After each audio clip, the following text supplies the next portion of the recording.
Krishna Prasthana Guru Srimati Bhaktivedanta Swami Pranamani Namaste Saraswati Devi Guru Visheshwari Vajra.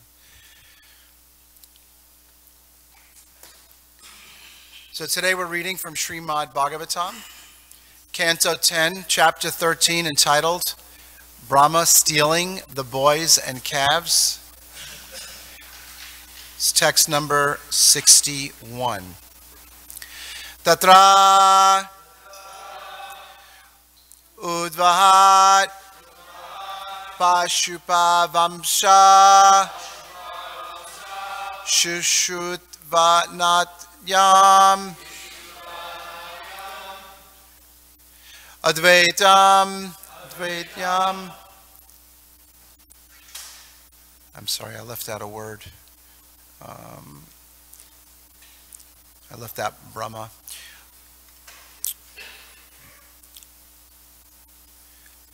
Uh, 61.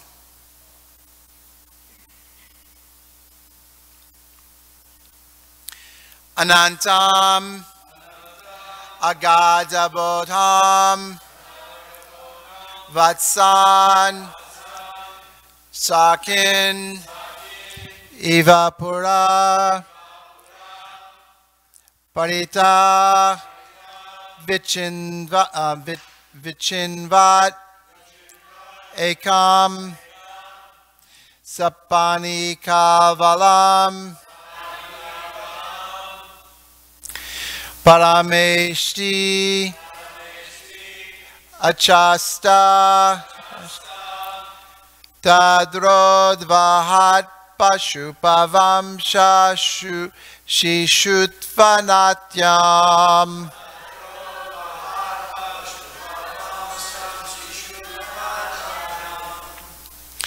Brahmadvayam Param Anantam Agadabodham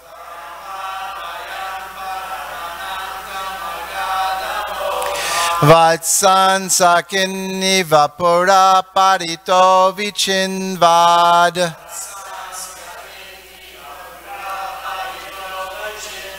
Ekam Sapani Kavalam Parameshcha Chasta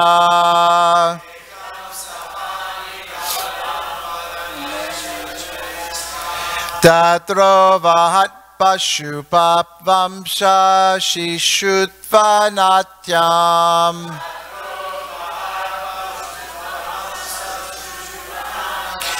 Brahmadvayam Paramanantam Agadabodham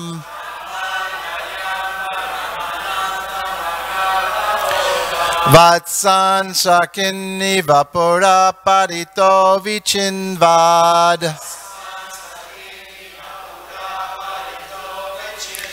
Ekam Sapani Kavalam Parameshcham Ascha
Sapani Kavalam Parameshwara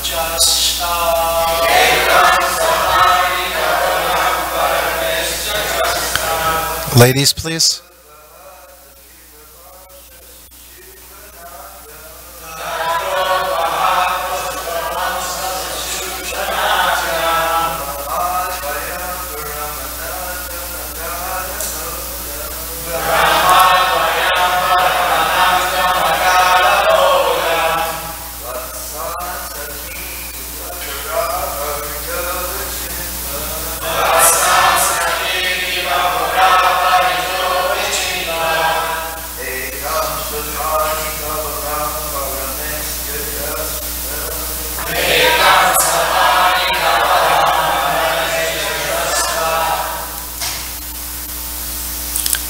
Ladies, please. Tatra vahat pashupatam sishnatyam.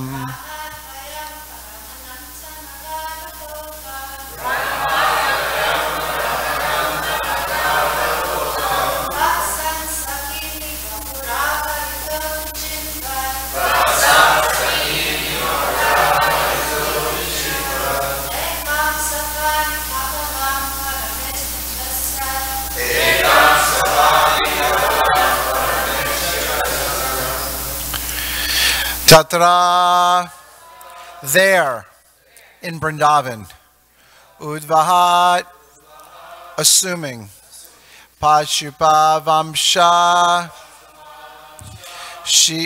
Shishutva-natyam, the play of being a child in a family of cowherd men. Another of Krishna's names is Gopala. He who maintains the cows. Brahma, the absolute truth. Advayam, without a second. Param, the supreme. Anantam, unlimited. Agad Bodham, possessing unlimited knowledge. Vatsan, the calves. Sakin, and his friends, the boys. Ivapura, just as before. Parita, everywhere. Vichinvat, searching. Ekam, alone, all by himself. Sapani kavalam, with a morsel of food in his hand. Parameshti, Lord Brahma. Akashta, saw. Translation, then Lord Brahma saw the absolute truth, who is one without a second, who possesses full knowledge, and who is unlimited, assuming the role of a child in a family of cowherd men and standing all alone, just as before, with a morsel of food in his hand, searching everywhere for the calves and his cowherd friends. Purport by His Divine Grace, A.C. Bhaktivedanta Swami Srila Prabhupada. The word Agada Bodham, meaning full of unlimited knowledge, is significant in this verse. The Lord's knowledge is unlimited and therefore cannot touch where it ends, just as one cannot measure the ocean. What is the extent of our intelligence in comparison to the vast expansions of water in the ocean? On my passage to America, how insignificant the ship was, like a matchbox in the midst of the ocean. Krishna's intelligence resembles the ocean, for one cannot imagine how vast it is. The best course, therefore, is to surrender to Krishna. Don't try to measure Krishna. The word Advayam, meaning one without a second, is also significant, because Brahma was outcast by Krishna's Maya. He was thinking himself the supreme. In the material world, everyone thinks, I am the best man in this world. I know everything, one thinks. Why should I read Bhagavad Gita? I know everything. I have my own interpretation. Brahma, however, was able to understand that the Supreme Personality of Godhead is Krishna, Ishvara Parama Krishna. Another of Krishna's names, therefore, is Parameshvara. Now, Brahma saw Krishna, the Supreme Personality of Godhead, appearing as a cowherd boy in Vrindavan, not demonstrating his opulence, but standing just like an innocent boy with some food in his hand, loitering with his cowherd boyfriend's calves and cows. Brahma did not see Krishna as Chaturbhuja, the opulent Narayan.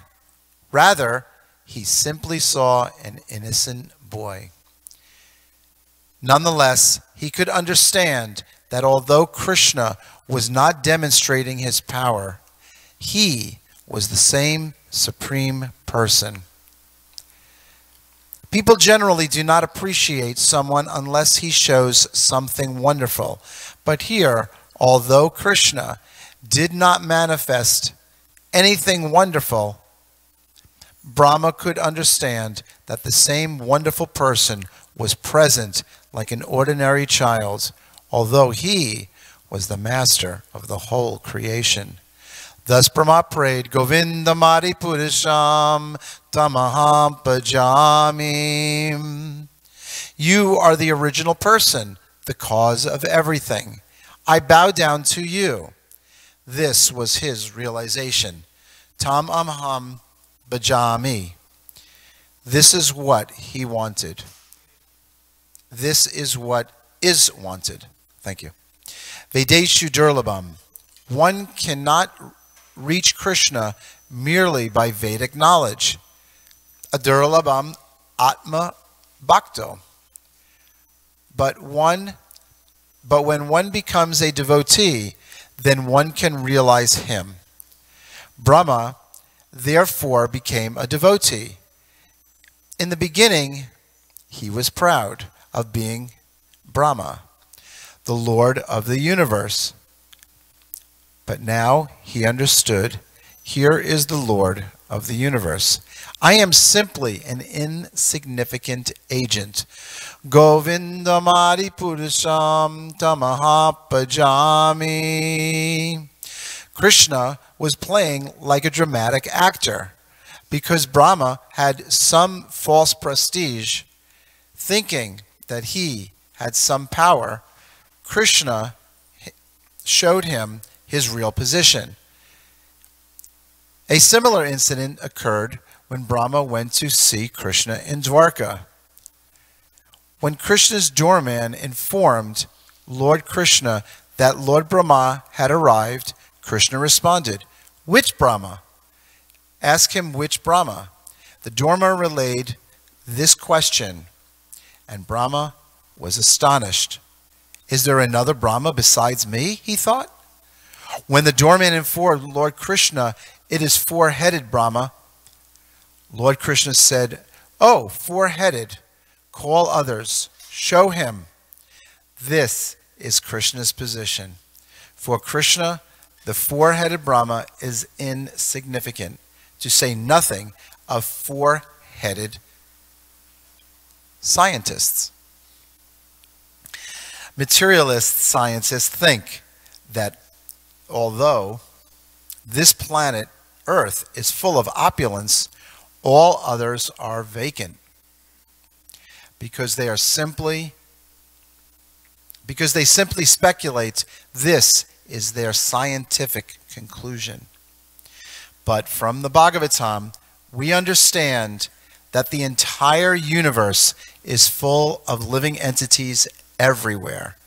Thus, this is the folly of the scientists, that although they do not know anything, they mislead people by presenting themselves as scientists, philosophers, and men of knowledge. Om Jnanatamidandasya Gyananjana Shalakaya Chakshu Ulmilitam Jena Tasmai Shri Gurave Namaha. So yesterday when Naikama Prabhu was speaking, I knew I was giving class today, the next day, so I thought to myself, what would I start off by saying? And then Naikama Prabhu, he took the words right out of my mouth, because Prabhu said that here is the end of the Bhagavatam. We have two more verses that Srila Prabhupada personally, let's see, 61, there's three. There's three verses left. Srila Prabhupada translated up to text number 64 of chapter 13, and that was the end of what he translated. So, who could imagine? These purports are so long, they're so lengthy, and Srila Prabhupada is still preaching very strongly. As we saw last night in the Srila Prabhupada movie, Srila Prabhupada preached very strongly at times. He preached with a lot of courage, and we saw that little clip where Srila Prabhupada was so emphatic with what he was saying, and he was preaching Krishna's word with so much faith and conviction. So here, coming down to the end of his personally translating the Bhagavatam, we can see that Srila Prabhupada is still preaching very strongly. In the purport, it's interesting to note that Srila Prabhupada says that the word agada bodham, meaning full of unlimited knowledge, is significant in this verse. The Lord's knowledge is unlimited, and therefore one cannot touch where it ends, just as one cannot measure the ocean. So let's take a moment to imagine. Think of the ocean. Okay, I see some people have their eyes closed, so they must be imagining, what is this ocean? How vast this ocean, how big this ocean must be. For those of you that have flown in planes before, which I think we all have, and we look down at the oceans, we look at the mountains, and we see how large it is. And then we think about how insignificant we are. And just imagine, we have this whole universe, all this creation. So now we have 3/4 of the creation is spiritual and 1/4 is material. So here we are in this material creation. And then there's many universes. So if we look up at night at the stars, we can't even see the whole material creation because our eyes won't permit us to see that. But just imagine what we can see. If you're out in the desert, you're up in a mountain, you can see lots of stars, you see planets are up there. So just imagine that. And there's so many living entities on all of these planets. Material scientists will say, well, this is the only planet that there's life, and there's no life on any other planets. So then imagine we have this Earth planet, and we've all looked at the globe, we've all looked at, pictures when they've sent up in space, they've sent the rocket ships, and they've taken a picture of the Earth. So the Earth looks very big. Look how much water there is. Now we zero in on the planet. Now we imagine the oceans. We imagine the depth of the ocean. We imagine the different bodies of land. For those of you that have been in, say, Australia before, okay? That's a very large piece of land. Or Asia. That's a big continent. And it takes forever to travel across these big bodies of land. But then let's imagine the United States. So we have North America. Now we have the United States. Now imagine, how long does it take to drive across from the East Coast to the West Coast? Imagine, now we have a particular state. We have the state of California. So imagine how big this state is. Then we have cities within all of these states. Within the state. Then within the city of, let's say, Los Angeles, now we have little counties or little towns. And within those little towns, we've got sections. We've got streets. Within those streets, we have places where people live. So you can see how we're just slowly shrinking up how big this universe is, how big the creation is. And then there's us, the insignificant person. Now think about for a second, how big are we? We are 1/10,000th the size of a tip of a hair.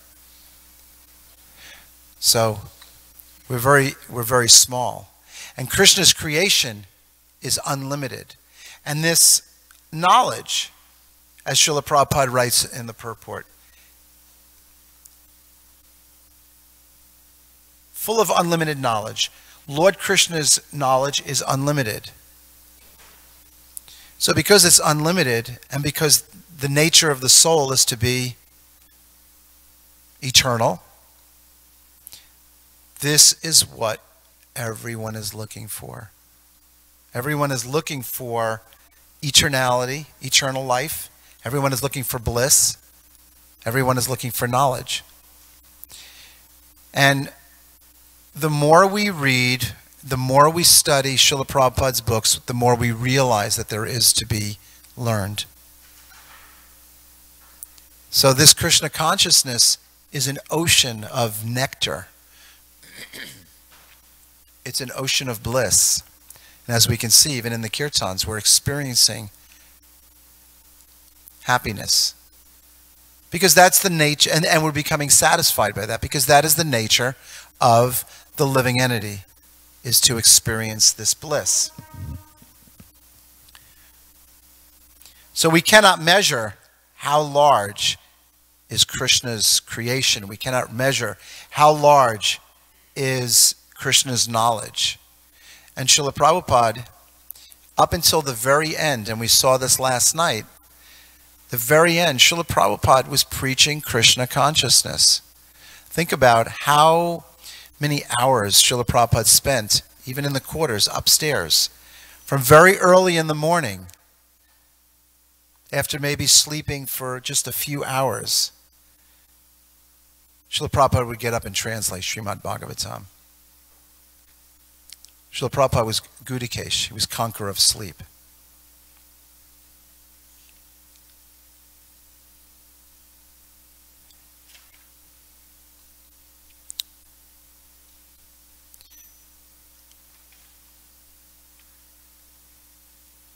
And so Srila Prabhupada set the perfect example for us. The perfect example on how to be Krishna conscious.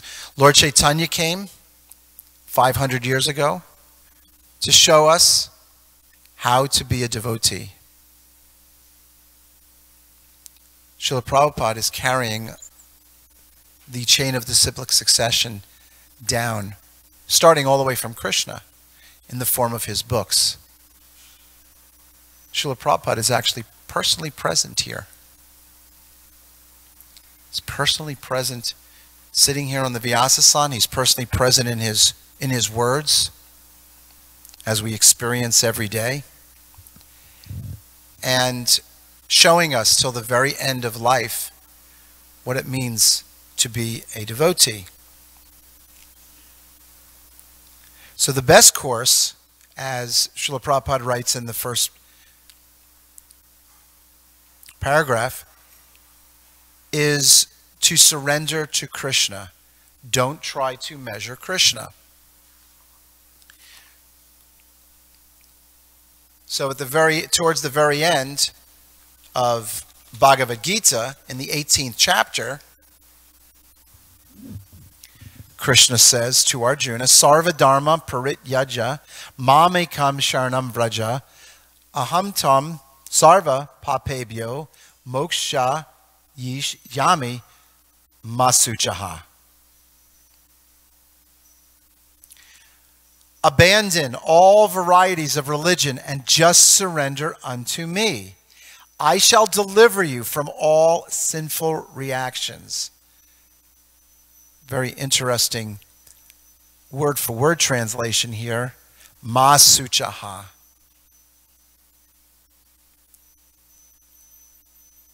Who knows what ma suchaha means? Don't worry. Do not fear. If we simply surrender to the process of Krishna consciousness, if we simply surrender unto me spelt with a capital M, as Krishna says, he will deliver us from all sinful reactions. Do not fear. Srila Prabhupada writes in the purport, the Lord has described various kinds of knowledge and processes of religion. Knowledge of the Supreme Brahman, knowledge of the Supersoul, knowledge of the different types of orders and status of life, knowledge of the renounced order of life, knowledge of non-attachment, sense and mind control, meditation, etc. He has described in so many ways different types of religion. Now, in summarizing Bhagavad Gita, the Lord says that Arjuna should give up all the processes that have been explained to him. He should simply surrender to Krishna. That surrender will save him from all kinds of sinful reactions, for the Lord personally promises to protect him. In the 7th chapter, it is said, that only one who has become free from all sinful reactions can take to the worship of Lord Krishna.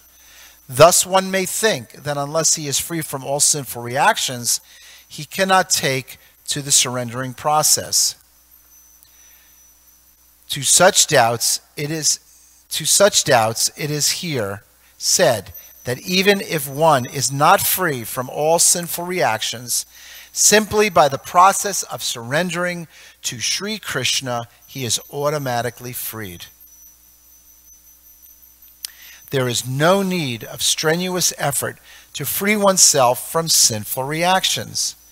One should unhesitatingly accept Krishna as the supreme savior of all living entities with faith and love. One should surrender unto him. So faith. Faith is, of course, a very important ingredient in anything that we do. So in Krishna consciousness, we have to have faith. Srila Prabhupada said that if you simply chant 16 rounds a day and follow the 4 regular principles, you will go back to Godhead. In the third the third text of the 9th chapter of Bhagavad Gita, the most confidential knowledge, Ashradhana Purusha Dharmasyasya Parantapa Aprapyamam Nivartante Mrichu Samsara Vartmani. Those who are not faithful in this devotional service cannot attain me, O conqueror of enemies. Therefore, they return to the path of birth and death in this material world.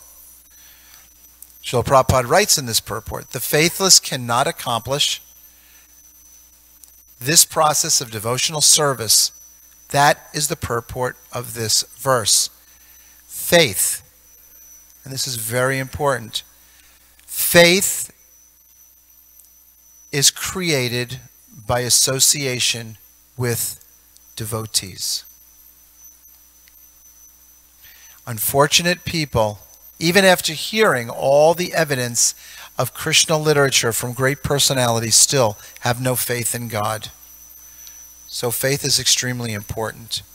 And by having faith in Krishna consciousness and associating with the Vaishnavas and establishing that faith, then one can continue in this process of Krishna consciousness.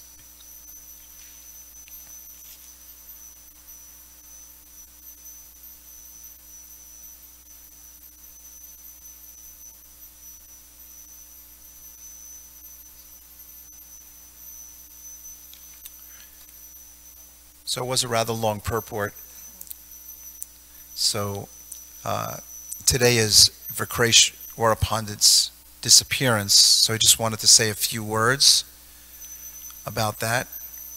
One thing that I know is that Vikresh Pandit, a great personality, he danced 72 hours continually. Needless to say, he got the mercy of the Lord. Brigupati Prabhu, if you've got a few other things that you would like to add, if the microphone can be brought over to you, please. And then we'll take a moment for some questions and some discussion.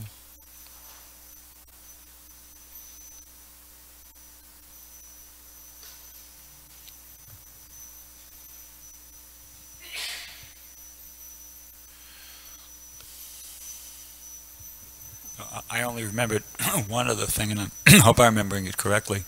Devananda Pandit was a speaker on the Bhagavatam, but he was a great scholar, but he wasn't explaining things from the devotional perspective, or at least not pure devotional perspective.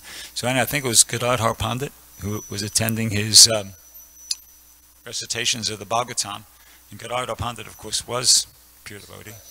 Huh? Was Srivas Thakur who was attending? Okay, Srivas Thakur went, and so he was listening to the recitation of the Bhagavatam, even though Devananda Pandit wasn't explaining it from a devotional perspective. He just, because he was so inspired by the words of the Bhagavatam, he went into ecstasy and he was displaying ecstatic symptoms, and but he was removed from the assembly, and I think Devananda Pandit had something to do with that, right? His students did it. So anyway, he didn't object, and so that was an offense to Srivas Thakur, and so he was not able to get the mercy of Lord Chaitanya because of that. But then fortunately, Vikeshwara Pandit was preaching, and he became Devananda Pandit took shelter of Vikeshwara Pandit, and by the mercy of Vikeshwara Pandit, he became delivered. He became a Vaishnava, and he became won over to the proper understanding of the Srimad Bhagavatam, and surrendered and engaged in devotional service. So that's the other thing that I know, only other thing I know about Vikeshwara Pandit. Jai, anybody have anything else to add about Vikeshwara Pandit? Okay. Does anyone have any comments or questions? The hands are going up. The smiles are on the faces. Okay. Okay. Neela?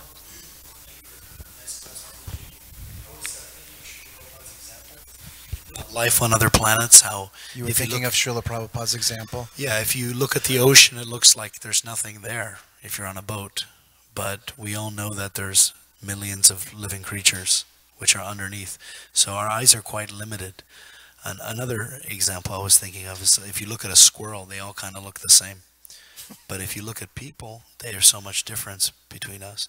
And why is that? It's because our eyes can only pick up the differences between the people, cannot pick up the differences between the squirrel, And so our eyes are limited and very limited. And scientists are putting so much, even though also microbes and germs, they know that they require an advanced machine to actually see. So they say perhaps maybe, and they make these claims that there's nothing in the universe, but they should actually just start with their defective senses and then take from authority. Anyway, that's just my thought. Jai, thank you very much. Okay, Prabhu. Thank you for the nice class. Jai, I was just wondering, is preaching considered non-different from chanting Hare Krishna? Because in Prabhupada's purports so many times he says that at the end of our life we should be absorbed in chanting, but by his personal example, till the last moment he was preaching, and also he called book distribution Sankirtan, which literally means congregational chanting. So can you explain that? So when we're preaching, we're chanting, we're chanting the glories of the Lord. So, preaching is chanting. chanting Hare Krishna on beads. That's chanting. That's actually our first instruction is to chant 16 rounds a day. We do see that Srila Prabhupada at the very end, he was chanting. You can see he was chanting Hare Krishna. So preaching is chanting. Yes, it's a form of chanting. It's not, when we speak about chanting Hare Krishna or chanting our rounds, it's a little bit different because it's not chanting Hare Krishna or chanting our rounds, but we're speaking of Krishna, so it is chanting. Preaching is chanting. Does anyone else have something they would like to add to that point?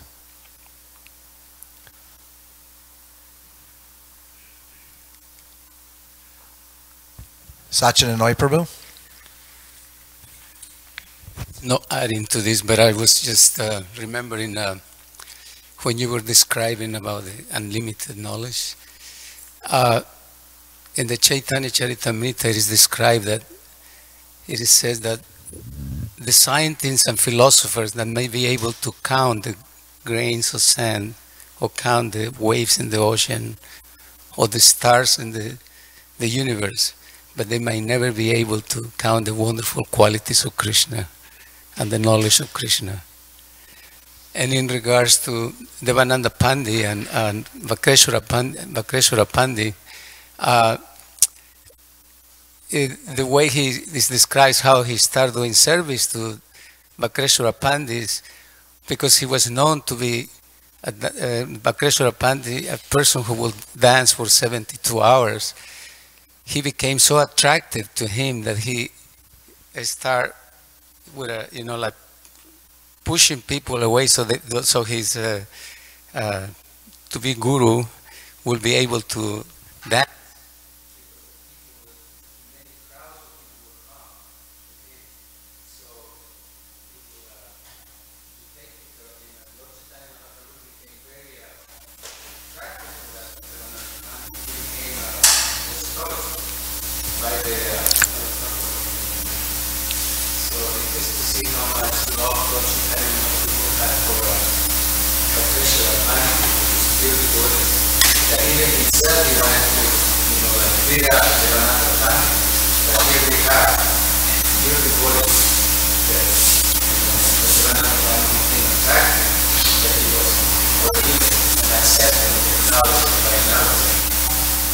Jai.